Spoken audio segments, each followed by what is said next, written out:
أعوذ بالله من الشيطان الرجيم بسم الله الرحمن الرحيم إنا أنزلناه في ليلة القدر وما أدراك ما ليلة القدر ليلة القدر خير من 1000 شهر تنزل الملائكة والروح فيها بإذن ربهم من كل أمر سلام هي حتى مطلع الفجر۔ میرے بھائیو، اللہ تبارک و تعالیٰ کا بہت بڑا احسان ہے کہ اللہ تبارک و تعالیٰ نے ہمیں رمضان جیسا بابرکت مہینہ پانے کی توفیق عنایت فرمائی، اور رمضان کے اس عظیم مہینے میں روزے رکھنے، قیام کرنے اور تلاوت کرنے کی توفیق عنایت فرمائی۔ میرے بھائی، جتنا یہ مہینہ قیمتی ہے اس لحاظ سے ہم اس سے فائدہ نہیں اٹھا سکے، اور کچھ وہ دوست ہیں جو بالکل ہی اس سے فائدہ نہیں اٹھا سکے۔ لیکن میرے بھائی، ابھی یہ مہینہ ہمارے ہاتھوں سے نکلا نہیں، بلکہ اس مہینے کے سب سے قیمتی 10 دن ہمارے ہاتھ میں ہیں۔ اب بھی ہم وہ کچھ کر سکتے ہیں جس سے ہمارا رب راضی ہو جائے۔ اب بھی ہم رب العالمین سے معافی کا سرٹیفکیٹ حاصل کر سکتے ہیں۔ اب بھی ہم رب العالمین سے جہنم کی آگ سے آزادی کا سرٹیفکیٹ حاصل کر سکتے ہیں۔ میرے بھائیو، یہ آخری 10 دن جو رہ گئے ہیں یہ بہت قیمتی دن ہیں، بہت زیادہ عظمت اور اہمیت کے حامل ہیں۔ اللہ تبارک و تعالی سورہ قدر میں ارشاد فرماتے ہیں، جو 30ویں سپارے میں ہے، کہ انا انزلناہ فی لیلۃ القدر، کہ ہم نے قرآن پاک کو شب قدر میں نازل کیا ہے۔ شب قدر جیسی عظیم رات جو رمضان میں ہے، اس عظیم رات میں اللہ تبارک و تعالی نے قرآن پاک کو نازل کیا ہے، تو وہ رات کتنی عظیم ہوگی جس رات میں رب العالمین کا کلام نازل ہوا۔ اللہ تبارک و تعالی نے اس کی عظمت اور اس کی اہمیت کو واضح کرنے کے لیے ایک اور انداز اختیار کیا، اور اپنے پیارے نبی صلی اللہ علیہ وسلم کو مخاطب کرتے ہوئے کہا کہ وما ادراک ما لیلۃ القدر، کہ اے ہمارے نبی، آپ کو کیا معلوم کہ شب قدر کیا ہے؟ شب قدر کے فضائل، شب قدر کی اہمیت، شب قدر کی عظمت کو حقیقی معنوں میں کوئی بھی انسان پا نہیں سکتا، اس کی عظمت کو کوئی بھی انسان جان نہیں سکتا۔ اس لیے اللہ تبارک تعالیٰ نے فرمایا وما ادراک ما لیلۃ القدر، کہ شب قدر کتنی عظیم رات ہے، کتنی اہمیت کی حامل ہے، اس کے کتنے فوائد ہیں، اس کے کتنے فضائل ہیں، یہ آپ کو کیا معلوم؟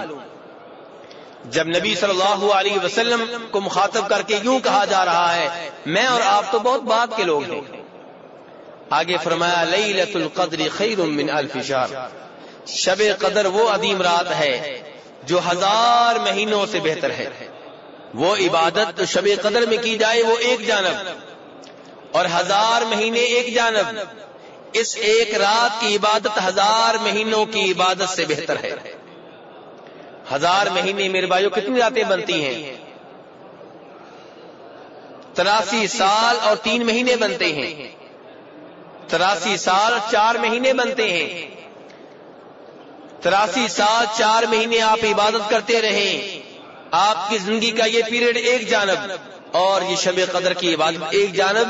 یہ اس رات کی عبادت 83 سال 4 مہینے کی عبادت سے زیادہ افضل اور بہتر ہے۔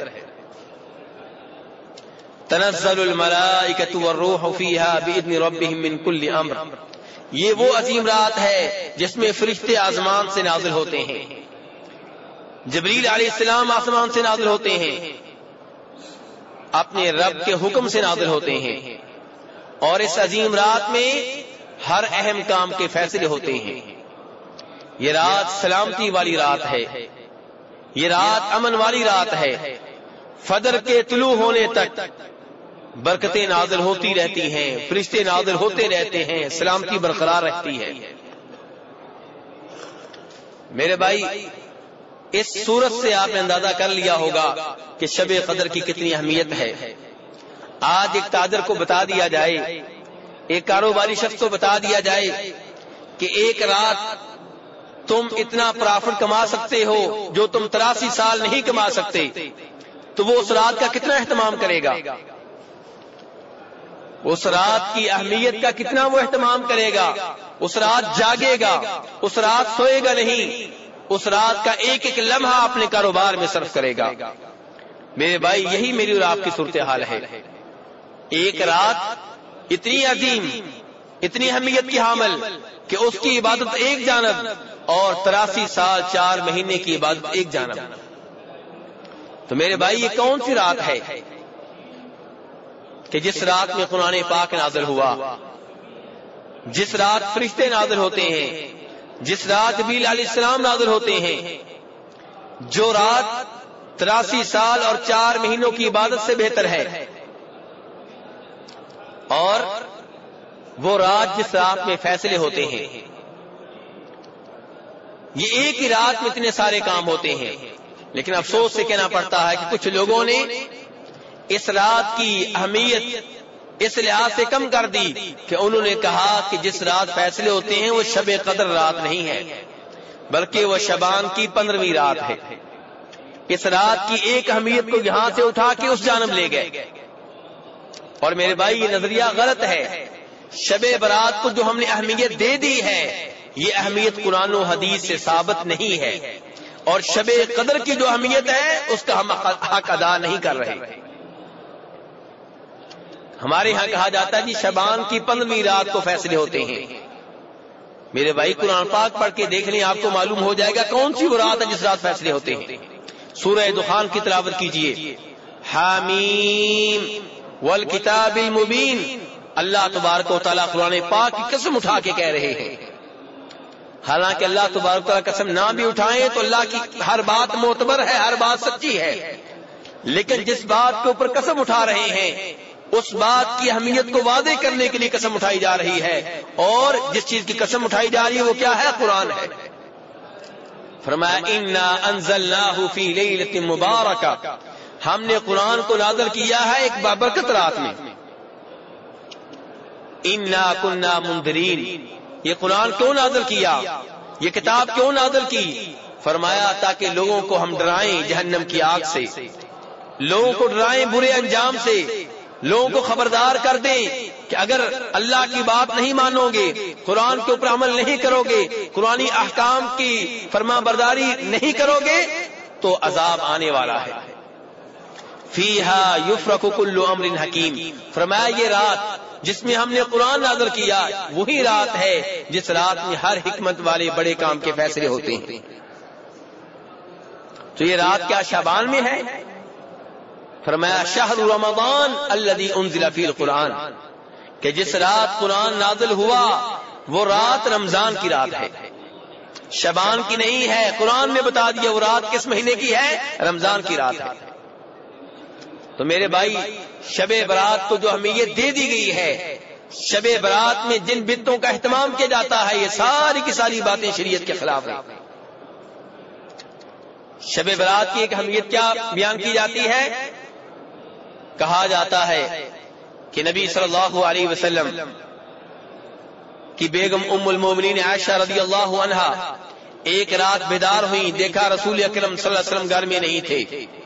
جناب عائشہ ان کو تلاش کرنے کے لیے نکلی تو دیکھا آپ بقیع میں ہیں۔ جناب عائشہ جب وہاں پہ پہنچی تو نبی صلی اللہ علیہ وسلم نے اپنا سر آسمانوں کی جانب اٹھایا ہوا تھا۔ جب نبی صلی اللہ علیہ وسلم نے ام المؤمنین عائشہ کو دیکھا، کہا عائشہ کیا تمہیں یہ ڈر تھا کہ اللہ اور اللہ کے رسول تمہارے اوپر ظلم کریں گے؟ فرمایا اللہ کے رسول صلی اللہ علیہ وسلم میں نے سوچا کہ شاید آپ مجھے چھوڑ کے کسی اور بیگم کے گھر چلے گئے ہیں۔ آپ نے فرمایا عائشہ شعبان کی 15ویں رات وہ رات ہے جس رات رب العالمین عربوں کے مشہور و معروف قبیلے کلب کی بکریوں کے بالوں کی تعداد سے زیادہ لوگوں کی مغفرت فرماتے ہیں۔ کلب قبیلہ ہے، اس کی جتنی بکریاں ہیں ان بکریوں کے جتنے بال ہیں ان بالوں سے زیادہ لوگوں کی اللہ تبارک و تعالیٰ مغفرت فرماتے ہیں۔ یہ وہ روایت ہے جو شعبان کی 15ویں رات کی فضیلت میں بیان کی جاتی ہے، اور اس کو امام ترمذی رحمہ اللہ اپنی حدیث کی کتاب میں نقل کرتے ہیں۔ لیکن یہی امام ترمذی جو اس حدیث کو نقل کرتے ہیں وہ کہتے ہیں جب اس حدیث کے بارے میں نے اپنے استاد امام بخاری رحمہ اللہ سے پوچھا جو استادوں کے استاد ہیں، جو امام مسلم کے بھی استاد ہیں، جن کی کتاب حدیث کی کتب میں نمبر 1 ہے، امام ترمذی کہتے ہیں جب میں نے ان سے پوچھا کہ آپ کا اس حدیث کے بارے میں کیا خیال ہے، تو کہنے لگے کہ یہ حدیث ضعیف ہے۔ کیوں ضعیف ہے؟ کیوں ناقابل اعتماد ہے؟ کیوں اس کی نسبت جناب رسول اکرم صلی اللہ علیہ وسلم کی جانب کرنا درست نہیں ہے؟ فرمایا اس لیے اس حدیث کو بیان کرنے والے 2 آدمی جو ہیں، ان میں سے ایک ہے حجاج ابن ارطا، اس نے کبھی بھی احادیث نہیں سنی، کس سے؟ یحییٰ ابن ابی کثیر سے۔ یہاں پہ اس حدیث کے بیان کرنے والوں نے دعویٰ کیا ہے کہ یہ حدیث حجاج ابن ارطا نے سنی ہے یحییٰ ابن ابی کثیر سے، جبکہ امام بخاری کہتے ہیں ان دونوں کو کبھی بھی موقع نہیں ملا کہ ایک دوسرے سے حدیث سنیں اور سنائیں۔ اور دوسرا اس میں جو عیب ہے جس کی وجہ سے یہ حدیث ضعیف قرار پاتی ہے کہ یحییٰ ابن ابی کثیر جو ہے وہ اس حدیث کو نقل کر رہا ہے جناب عائشہ کے بانجے عروہ بن زبیر سے، جبکہ ان دونوں کو بھی آپس میں حدیث سننے سنانے کے سلسلے میں ملنے کا موقع نہیں ملا۔ جس حدیث کی یہ صورتحال ہو، محدثین اس حدیث کو قبول کرنے کے لیے کبھی بھی تیار نہیں ہے، کیونکہ نبی صلی اللہ علیہ وسلم نے فرمایا تھا کہ جس نے جان بوجھ کے میرے ذمے وہ بات لگائی جو میں نے نہیں کہی، اس کا ٹھکانہ جہنم ہے۔ اس حدیث کے بعد محدثین خبردار ہو گئے، علماء کرام خبردار ہو گئے، وہ کسی ایسی حدیث کو حدیث ماننے کے لیے تیار نہیں ہے جس میں کسی قسم کا کوئی عیب پایا جاتا ہو۔ تو میرے بھائی اس لیے امام بخاری نے واضح کر دیا کہ یہ حدیث ضعیف ہے۔ اب اس حدیث کو شب برات کے فضائل میں ذکر کرنا درست نہیں ہے۔ ایک اور حدیث بیان کی جاتی ہے کہ امام ابن ماجہ رحمہ اللہ ابو موسیٰ اشعری رضی اللہ عنہ سے روایت کرتے ہیں کہ فرمایا نبی صلی اللہ علیہ وسلم نے کہ اللہ تبارک و تعالی شعبان کی 15ویں رات کو اپنی مخلوق پہ نظر فرماتے ہیں اور ہر ایک کو معاف کر دیتے ہیں، ہر ایک کو بخش دیتے ہیں، سوائے مشرک کے اور سوائے اس آدمی کے جس کے دل میں اپنے کسی مسلمان بھائی کے بارے میں بغض و کینہ پایا جاتا ہو۔ لیکن میرے بھائی یہ روایت بھی ضعیف ہے۔ کیوں؟ اس لیے کہ اس روایت کے بیان کرنے والوں میں ایک آدمی ہے عبداللہ ابن لہیعہ، اس کو محدثین ضعیف قرار دیتے ہیں، اور اسی روایت کے بیان کرنے والوں میں ایک اور آدمی الولید ہے، وہ مدلس ہے، اس کی وجہ سے بھی یہ حدیث مشکوک قرار پاتی ہے۔ ایک اور آدمی ہے ضحاک بن ایمن، اس کے اوپر بھی علماء کرام نے یہ کہا ہے کہ وہ مجہول ہے، اس کے بارے میں معلوم نہیں کہاں سے آیا، کون ہے کون نہیں ہے۔ تو میرے بھائی اس لحاظ سے یہ روایت بھی جو ہے ضعیف قرار پاتی ہے، اس کے اوپر بھی اعتماد درست نہیں ہے۔ اور ایک اور روایت بیان کی جاتی ہے اور اس کی نسبت کی گئی ہے جناب علی رضی اللہ عنہ کی طرف، اور امام ابن ماجہ رحمہ اللہ اس کو اپنی حدیث کی کتاب میں لے کر آئے ہیں کہ فرمایا جناب علی رضی اللہ عنہ نے کہ اللہ کے رسول صلی اللہ علیہ وسلم فرماتے ہیں جب شعبان کی 15ویں رات ہوتی ہے تو کیا ہوتا ہے؟ اللہ تبارک و تعالی آسمان دنیا پہ نزول فرماتے ہیں، اس آخری آسمان پہ اترتے ہیں اور کہتے ہیں کون ہے جو مجھ سے معافی مانگے میں اس کو معاف کر دوں، کون ہے جو مجھ سے رزق مانگے میں اس کو رزق دوں، کون ہے جو کسی تکلیف میں مبتلا ہو مجھ سے سوال کرے میں اس کی تکلیف کو دور کر دوں۔ اور فرمایا اللہ تبارک و تعالیٰ کا یہ اعلان، اللہ تبارک و تعالیٰ کی یہ ندا فجر کے طلوع ہونے تک جاری و ساری رہتی ہے۔ اس لیے فرمایا رسول اکرم صلی اللہ علیہ وسلم نے کہ شعبان کی 15ویں رات کو قیام کرو، اللہ کی عبادت کرو، اور اس کے بعد جو دن آ رہا ہے اس دن میں روزہ رکھو۔ لیکن میرے بھائی یہ روایت صرف مشکوک ہی نہیں بلکہ من گڑت ہے، کیونکہ اس حدیث کے بیان کرنے والوں میں ایک آدمی ہے ابن ابی صبرہ، اور یہ وہ آدمی ہے جو جھوٹی حدیثیں گڑا کرتا تھا، خود ساختہ حدیثیں بنایا کرتا تھا، اپنی طرف سے حدیثیں بنا کے رسول اکرم صلی اللہ علیہ وسلم کی طرف منسوب کیا کرتا تھا۔ اور یہ واضح کیا ہے امام یحییٰ ابن معین نے اور امام احمد ابن حنبل رحمہ اللہ نے۔ اس لیے اس حدیث کو بیان کرنا اور جناب رسول اکرم صلی اللہ علیہ وسلم کی طرف منسوب کرنا گناہ ہے، جرم ہے، غلطی ہے۔ اس کی بجائے صحیح حدیث یہ ہے جس میں آتا ہے کہ نبی صلی اللہ علیہ وسلم نے ارشاد فرمایا کہ اللہ تبارک و تعالی ہر رات، 15ویں رات نہیں، ہر رات کی آخری تہائی میں، آخری حصے میں آسمان دنیا پہ نزول فرماتے ہیں اور پھر کہتے ہیں کون ہے جو مجھ سے سوال کرے میں اس کا سوال پورا کروں، کون ہے جو مجھ سے بخشش مانگے میں اس کے گناہ معاف کر دوں؟ کون ہے جو مجھ سے دعا کرے میں اس کی دعا کو قبول کروں؟ لیکن یہ میرے بھائی اس کا تعلق شعبان کی 15ویں رات سے نہیں ہے، بلکہ ہر رات اور ہر رات کے آخری تہائی حصے میں، وہی جسے ہم تہجد کا ٹائم کہتے ہیں، اس ٹائم اللہ تبارک تعالیٰ آسمان دنیا پہ نازل ہوتے ہیں۔ ویسے اللہ تبارک تعالیٰ کہاں پہ ہیں؟ کہاں پہ ہے میرے بھائی؟ عرش پہ۔ یہ عقیدہ کہ اللہ ہر جگہ پہ ہے غلط عقیدہ ہے، اس سے توبہ طیب ہو جائے۔ یہ عقیدہ کہ اللہ ہر جگہ میں ہے، ہر ایک کے اندر ہے، یہ شرکیہ اور غلط عقیدہ ہے، کفری عقیدہ ہے، اس سے توبہ طیب ہو جائیں، بہت برا عقیدہ ہے۔ اللہ تبارک تعالیٰ نے قرآن پاک میں 7 مرتبہ بیان کیا ہے کہ میں عرش کے اوپر مستوی ہوں۔ اللہ عرش کے اوپر مستوی ہیں، عرش کے اوپر بلند ہیں، لیکن عرش کے محتاج نہیں ہے، عرش اللہ کا محتاج ہے۔ کیسے مستوی ہے پتہ نہیں ہے۔ امام مالک رحمہ اللہ کے پاس ایک آدمی آیا، اس نے آ کے پوچھا یہ استوا کیسے ہے؟ اللہ کیسے مستوی ہیں، کیسے عرش کے اوپر بلند ہیں؟ امام مالک رحمہ اللہ نے اصول بیان کیا، الاستواء معلوم والکیف مجہول والسؤال عنہ بدعۃ والایمان بہ واجب۔ کہ استوا کا معنی ہمیں آتا ہے، استوا کسے کہتے ہیں؟ بلند ہونا۔ استوا اللہ کیسے مستوی ہے یہ ہمیں بتایا نہیں گیا، اس کی کیفیت نہیں بتائی گئی۔ جب کیفیت نہیں بتائی گئی اس کے بارے میں سوال کرنا بدعت ہے، لیکن اس بات کے اوپر ایمان لانا کہ اللہ عرش کے اوپر مستوی ہے واجب ہے۔ اس لیے میرے بھائی اللہ عرش پہ مستوی ہے، یہ کہنا اللہ ہر جگہ میں ہر ایک کے اندر ہے، کفری عقیدہ ہے، شرکی عقیدہ ہے، غلط عقیدہ ہے۔ اور اگر یہ عقیدہ مان لیں تو اس کے اوپر کیا نتائج برآمد ہوتے ہیں، غور کریں۔ نعوذ باللہ، اس کا مطلب یہ ہے کہ اللہ تبارک و تعالیٰ کتے کے اندر بھی ہیں، اللہ تبارک و تعالیٰ اس انسان کے اندر بھی ہے جو باتھ روم میں ہے، اللہ تبارک و تعالیٰ نعوذ باللہ اس انسان کے اندر بھی ہے جو اپنی بیگم سے ہم بستری کر رہا ہے، اللہ تبارک و تعالیٰ نعوذ باللہ اس عورت کے اندر بھی ہیں جو ہم بستری کروا رہی ہے۔ سوچتے جائیں، نعوذ باللہ اللہ تبارک و تعالیٰ فرعون کے اندر بھی ہے جس کی عبادت ہوتی رہی۔ اتنا غلط عقیدہ، اس سے توبہ طیب ہو جائے میرے بھائی۔ صحیح عقیدہ کیا ہے کہ اللہ تبارک و تعالیٰ عرش کے اوپر مستوی ہیں۔ آئیے قرآن کی آیتوں کے بعد ایک حدیث سے بھی ثابت کروں، یہی صحیح عقیدہ ہے۔ اور یہ حدیث وہ لوگ بھی سن لیں جو سمجھتے ہیں کہ ایسے معاملات میں گفتگو نہیں کرنی چاہیے۔ کیوں نہ گفتگو کریں ان معاملات میں جن معاملات میں اللہ نے گفتگو کی ہے، جن معاملات میں رسول اکرم صلی اللہ علیہ وسلم نے گفتگو کی ہے۔ اللہ نے قرآن میرے اور آپ کے لیے نازل کیا ہے، نبی صلی اللہ علیہ وسلم کی حدیث میرے اور آپ کے لیے ہے، کسی اور کے لیے نہیں ہے۔ استوا اللہ نے بتایا، ہم مانیں گے اللہ مستوی ہے عرش پہ۔ یہ نہیں بتایا کیسے ہے، اس کے بارے میں گفتگو نہیں کریں گے، بلکہ کہتے ہیں اس کے بارے میں سوال کرنا بدعت ہے۔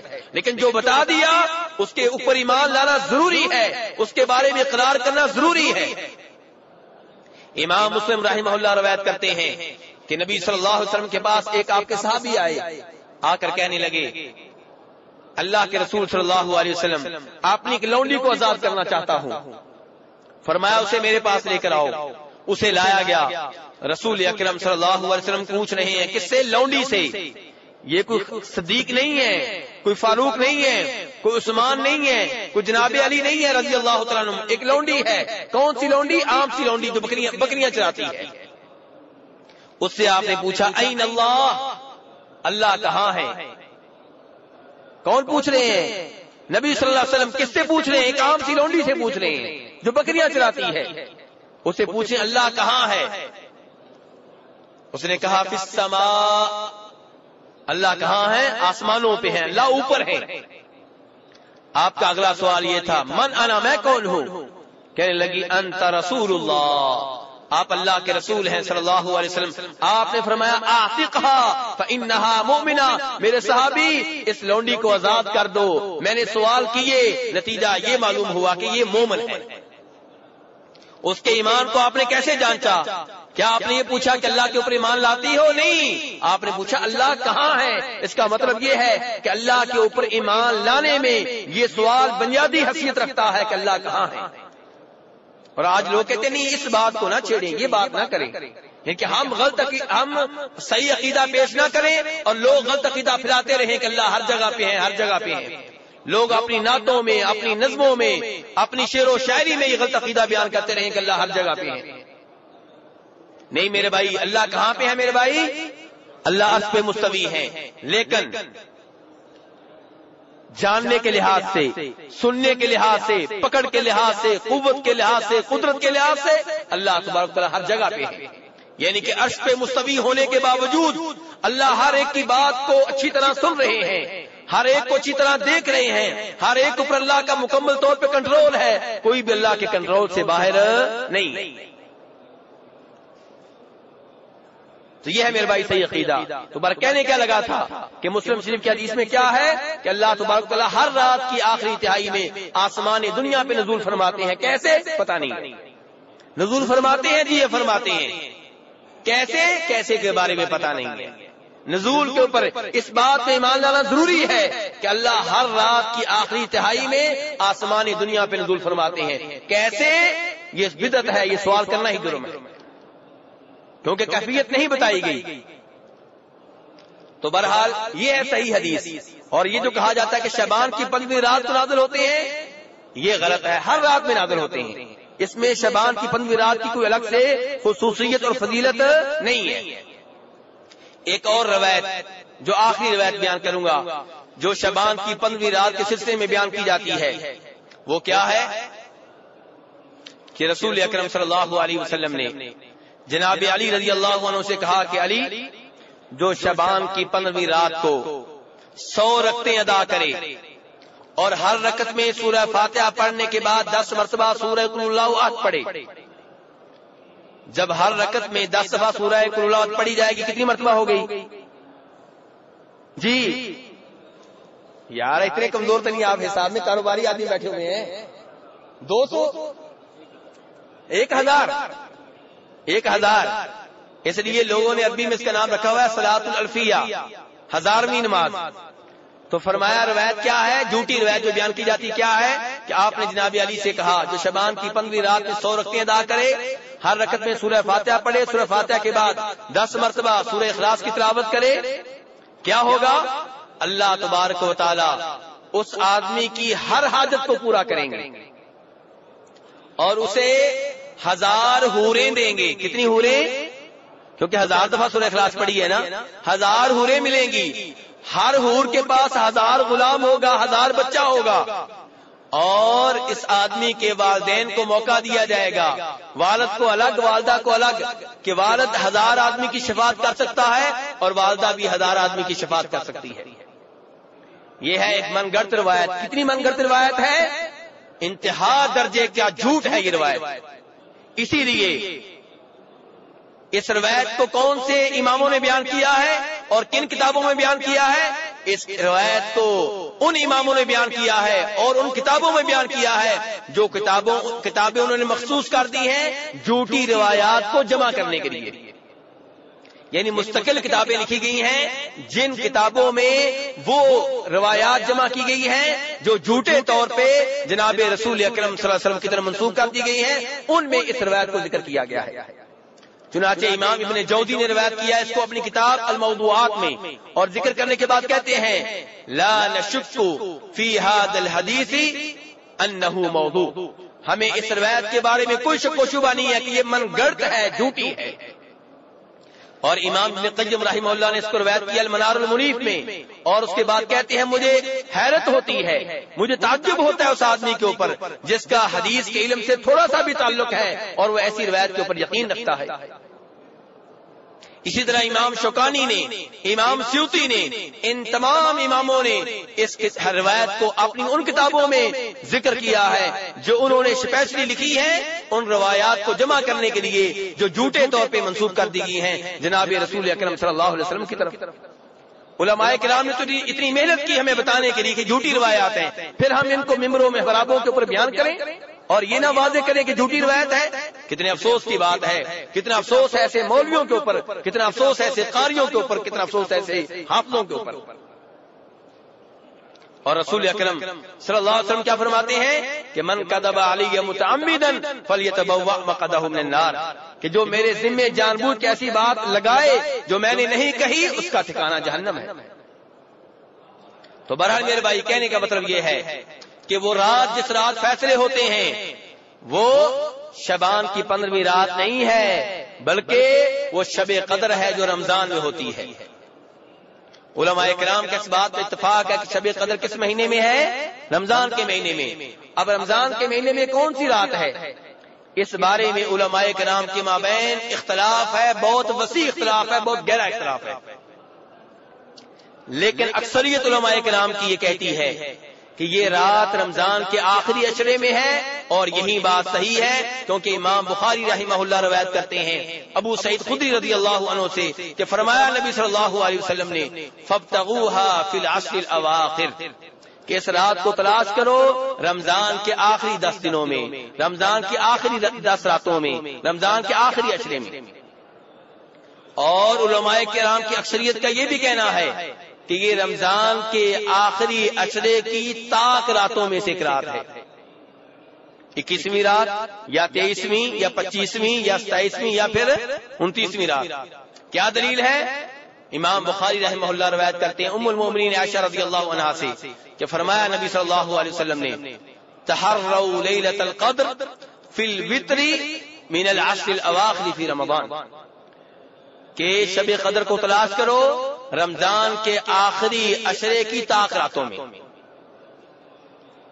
اب میرے بھائی ہم یہاں تک پہنچ گئے ہیں کہ رمضان کے آخری عشرے کی 5 طاق راتوں میں سے کوئی ایک یہ رات ہے۔